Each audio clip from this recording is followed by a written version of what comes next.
देखिए दाल से पहले कोई लफ्ज़ अगर उससे मिलता है तो दाल की शक्ल रे जैसी हो जाती है। मसलन देखिए यहाँ पर दाल से पहले मीम है तो यहाँ दाल की शक्ल बिल्कुल रे जैसी है। ये देखिए रे जैसी शक्ल है। मदद, मीम दाल दाल मदद। दाल से पहले जब कोई लफ्ज़ उससे मिलता है तो उसकी शक्ल रे जैसी हो जाती है, रे। अब यहाँ देखिए हे के बाद डाल है लेकिन उसकी शक्ल बिल्कुल रे जैसी लग रही है।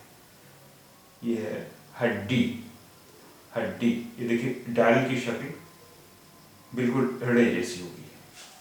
इसी तरह जाल से पहले जब कोई लफ्ज़ उससे मिलता है तो जाल की शक्ल जे जैसी हो जाती है। जाल की शक्ल जे जैसी हो जाती है। देखिए यहाँ पर लफ्ज़ है मजाक, मीम जाल अलिफ काफ मजाक। अब यहाँ जाल की शक्ल देखिए बिल्कुल जे जैसी लग रही है।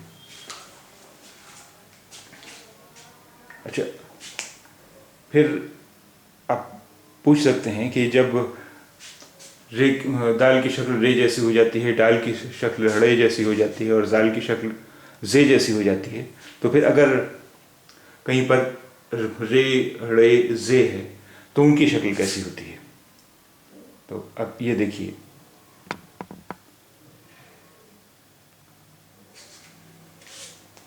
रे, अगर रे है तो उसकी शक्ल ये इस तरह हो जाएगी। नून जोए रे नजर। रे, रे की शक्ल ये हो जाती है। पे ये रे पेड़। जे, जे की शक्ल ये हो जाती है। मीम रे काफ जे मरकज। नजर पेड़ मरकज।